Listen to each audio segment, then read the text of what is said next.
Many people in the city knew and respected Grandpa David. As the eldest son in the family, he began working at the plant as a young boy. Starting with menial tasks, he was later sent to study. He quickly absorbed everything he learned, advancing from apprentice to foreman and ultimately obtaining a higher education to head the shop. Interestingly, he was the youngest boss in the plant's history. Even though he was barely out of his teens, everyone referred to him simply as David, and even the older foreman shook his hand with respect. This was due to his genuine respect for everyone and his deep understanding of the shop's operations and each employee's role, down to the smallest detail. One day, the plant director approached him with a serious tone. "David, the party organizer came to see me," he said, choosing his words carefully. "What did he want? Everything is running smoothly in our shop. We hold meetings, meet our targets, pay dues, and our morale is high," David replied, surprised. "That's precisely the issue. He wants to take you with him. Will you go?" The director looked at David with the eyes of a forlorn puppy whose owner was about to leave for an extended trip. "Absolutely not. How could I abandon my own team? I believe I'm more valuable here, so if he extends an offer, I will refuse it. If it comes to that." "Oh, it will, my dear," the boss exclaimed, visibly brightening. "The men respect you because you're one of them. They'll support you." So David decided to stay at the plant. He got married, secured an apartment, and eventually bought a refrigerator and a TV, just like everyone else. His love for his only son, Brooklyn, was immeasurable. Brooklyn grew up as a dreamer who adored Lewis Carroll's books. He aspired to be a mathematician, or perhaps an engineer at the plant like his dad, hoping to marry and name his daughter Alice, just like in the story. However, family life was complicated. Alice was a lively girl who loved looking at pictures in books, drawing, dancing, and constantly putting on performances. "Alice is performing. Everyone to the concert," she would shout, rallying her audience for her elaborate shows. "Oh, my daughter, you will be an artist." Brooklyn, now a single father, would smile proudly. Alice's mother had left immediately after her birth. At that time, Grandpa David felt the urge to use his connections to track down the irresponsible mother, especially since others offered to help, hoping to persuade her to raise her daughter. "Dad, please don't. If you bring her back, she'll just leave again. Do you really think you can make her love me and Alice?" Brooklyn replied wearily. "But she's a mother. She has responsibilities." "No, Dad, she doesn't have to. I refuse to tolerate a traitor in my life," Brooklyn snapped. "But how can you?" "I'll raise her alone." "Not alone. I'll help," Grandpa David said, smiling through his tears, his mustache quivering with emotion. Alice, of course, didn't remember that conversation. She had been just a few weeks old at the time. But she did know that she had lived with her grandfather her whole life. After her father passed away when she was very young, Alice hadn't started school yet, and her grandfather became her guardian. "David, we need to talk about Alice," the kindergarten director said, pointing angrily at the glass shattered by stones. "Alice, why did you do this?" Grandpa David asked, visibly upset. Not only was he pulled away from work, but it was for such a trivial reason. "Grandfather, I broke a mug yesterday. Do you remember? I liked the sound it made, so I wanted to see if it would sound the same if another glass broke," she explained. "Oh, how fascinating," the director mocked sarcastically. "Leave the child alone. Can't you see she wasn't playing a prank? She was conducting an experiment," Grandpa David said firmly, silencing the director. "And what about the broken glass? Do you realize how much it's going to cost us in repairs and materials?" "I'll come by tonight and take care of it," he replied. That evening, Grandpa David not only repaired the 7 broken windows, but also had a serious talk with Alice. He scolded her, explaining that money doesn't grow on trees and that he had to pay for all the glass. He warned her about the dangers of sharp shards, emphasizing that she could have been seriously injured, which would have hurt him just as much. He used Alice's father as an example. He hadn't broken glass as a child, but had instead read books. Alice felt a wave of shame wash over her, but deep down, she was relieved. Her friends had been talking about jump ropes, belts, and other trivial things. "David, we need to do something about Alice," the primary school teacher exclaimed, throwing her hands up in frustration. She convinced her classmates to drag in a crumbling old Christmas tree and set it up in front of the blackboard. "Alice?" Grandpa asked. "Grandpa, it's New Year's," she replied. "What New Year?" the teacher protested. "Don't you know? In the past, the New Year started in the fall. Now it marks the beginning of the school year, so we're celebrating," Alice explained. "While Alice is technically correct about the New Year," Grandpa said thoughtfully, "it wasn't wise to drag a Christmas tree from the trash. We'll discuss this at home."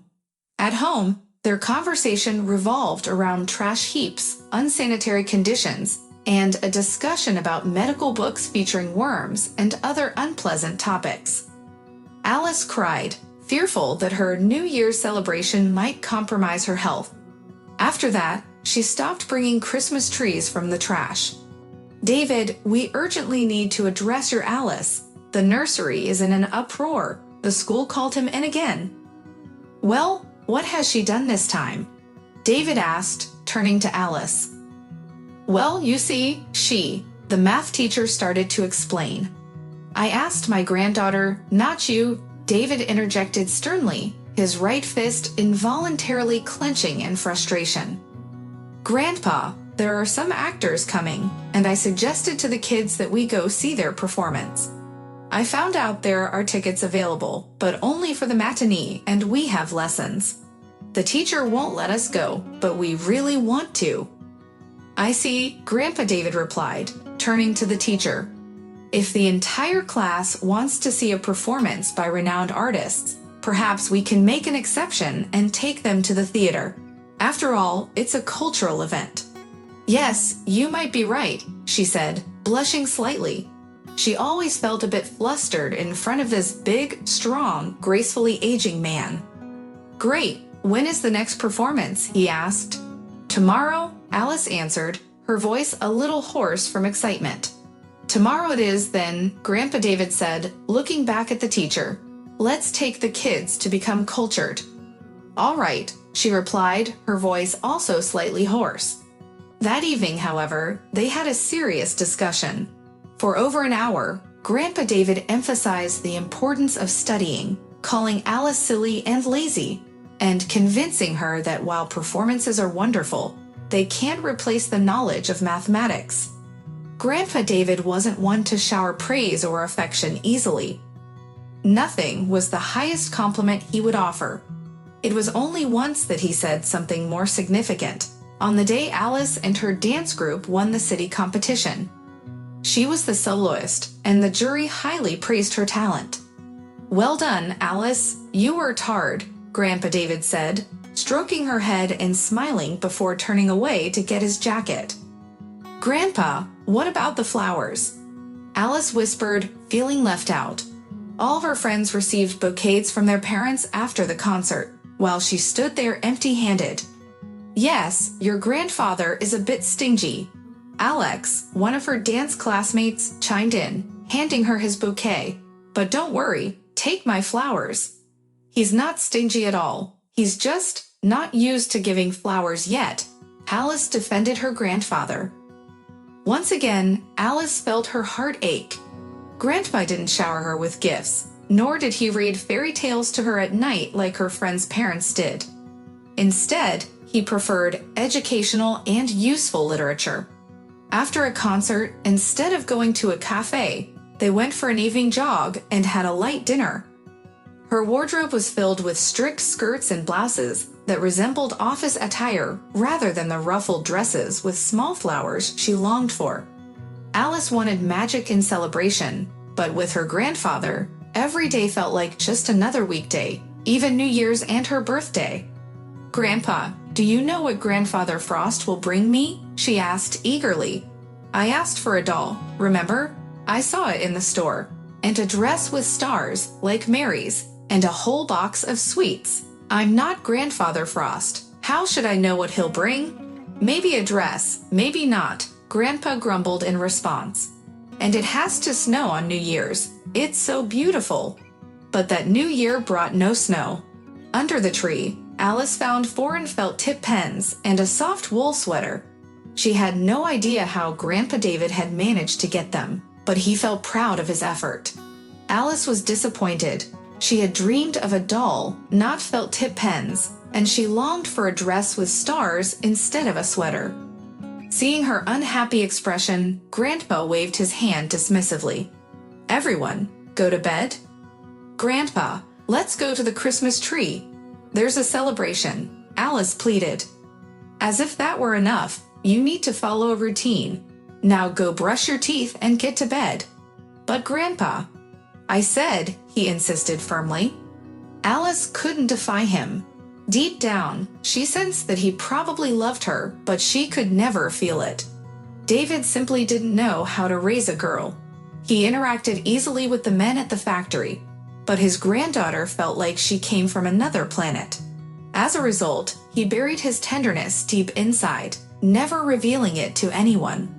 David, we need to talk about Alice, the class teacher said, leaning her hands on the table as if seeking his support for a difficult conversation. Did something happen? Her grades seem fine. Yes, they're excellent.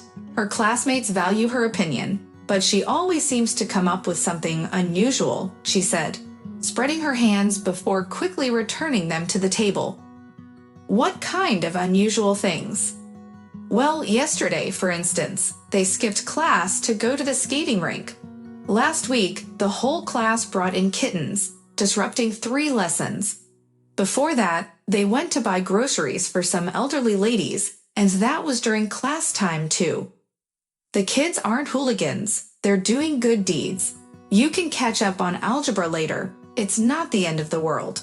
But those kittens could have frozen outside. Don't you agree? Grandpa David had a talent for speaking passionately and convincingly. You're right, but please talk to Alice. She can't interrupt the whole class just for kittens. Afterward, Grandpa had a serious conversation with Alice. He spoke calmly, but his voice held a steely edge. Alice, what do I always tell you? That school comes first, and everything else comes afterward, Alice replied, lowering her gaze. That's correct. I hope we won't have any more serious conversations like this, and no more kittens, understood? Yes, Grandfather. Alice graduated from school with a medal and wanted to attend drama school. However, there weren't enough students that year, so her grandfather persuaded her to pursue engineering instead. Alice, you'll see, with your brains, you could become a factory director, he encouraged. Only if it's a role in a movie, she replied playfully. Don't joke like that. I'm not joking. I'm still going to drama school. Well, we'll see about that, he chuckled. A year later, Alice passed all the entrance exams and got accepted into a theater program. She told her grandfather she was going out with friends on a voucher, but in reality, she was taking her entrance tests. You're not going anywhere. What about the institute? What about our dream of you becoming a factory director? Grandpa David scolded her. That was your dream. I've always wanted to be an actress, she insisted. What kind of profession is that? Making faces in front of the camera, Grandpa frowned. He had heard a lot about the moral character of actors and didn't want his granddaughter to become one of those actresses everyone gossiped about. I'll become a famous actress, Alice declared defiantly. Don't even think about leaving, Grandpa replied firmly. Of course I will, she shot back. Then you're no longer my granddaughter, he said, turning away, a tear glistening in his eye. Oh, you never loved me anyway. You only care about your work and your factory. I mean, less to you than a factory chimney. For the first time, Alice expressed her true feelings to her grandfather. You think you understand so much. Yes, Grandpa, I do. Silly girl, I devoted my life to you. And in vain. Maybe I should have gone to an orphanage. At least someone might have adopted me and raised me with love." Alice shouted hurtful words at her grandfather, hitting him harder than any whip could. Without even packing properly, Alice grabbed her bag with her documents and the essentials and ran away from home. Grandpa didn't stop her. Deep down, he knew there was nothing he could do. 10 years passed. Grandpa David had no idea how Alice was living in another city. She refused to accept his help, didn't call, and didn't write. In the first year of their separation, he traveled to the capital, found her hostile, but when he saw her, she was sick and wouldn't communicate with him. Then friends informed him that Alice was doing well. She got married and was performing in the theater and acting in films. Grandpa David watched every movie she was in, seeing her through the glass of the screen and mourning the absence of the only joy in his life. Maybe I was too strict with her. Should I have loved and protected her more? Grandpa David wondered aloud. One day, his heart seized and he ended up in the hospital. The doctors asked if he had any relatives and managed to find Alice. That day was cloudy. The wind whipped the last brown leaves from the trees, and the cold rain quickly pinned them to the ground. The heavy sky seemed ready to drop snow instead of rain. Grandpa David gazed out the hospital window with half-blind eyes, unable to recognize the landscape. Time felt like it was crawling and then flying. All he wanted was to hug his granddaughter and tell her how much she resembled her father. That day, he spoke to a photograph of Alice. "My granddaughter, my sunshine, I miss you so much. Forgive me for being strict. I don't know how to raise girls. I only had a son. He and your grandmother left one after the other. That's just how life turned out. I'm a terrible grandfather. Did I really care about bows and dresses? No, but I was so afraid of spoiling you and raising a little wild child." "No, Grandpa, I didn't raise a wild child," a familiar voice suddenly interrupted. Grandpa David couldn't believe his ears, thinking he was imagining things. "Aliska, I miss you so much. Every day I regret being harsh. I never hugged you or told you that I love you." "Grandpa, everything is fine." A cool palm stroked his head. "Alisa, am I dreaming?" "No, Grandpa, I'm here. I'm taking you to my place. There's a good clinic that will help you recover quickly." "But how?" "It's simple. I bought a ticket and flew in." Alisa laughed brightly. Doctors had warned that she might not make it in time to say goodbye to her grandfather, so she rushed from the capital to her hometown immediately after the phone call. Now, she realized just how much she had missed him and how much she longed for his wise words.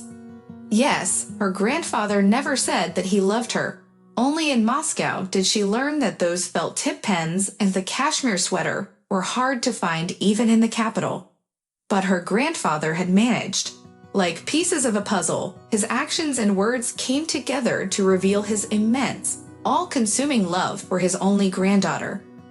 "Grandfather, I've missed you so much. And I, my dear, I've always been proud of you. I told everyone you were the smartest, most talented, and most beautiful. I remember, Grandpa, and I was hurt that you told others and not me. Forgive me. There's no need to apologize. You helped me become strong and determined. I love you very much, Grandpa." Those words flowed from Alice's heart for the first time, filling her with warmth and tenderness. "I love you too, Alice, my little granddaughter from behind the looking glass, from behind the screen." Alice held her grandfather's hand, and for the first time in many years, he fell asleep feeling happy and at peace. All the important words had been said, and now a long, joyful life lay ahead.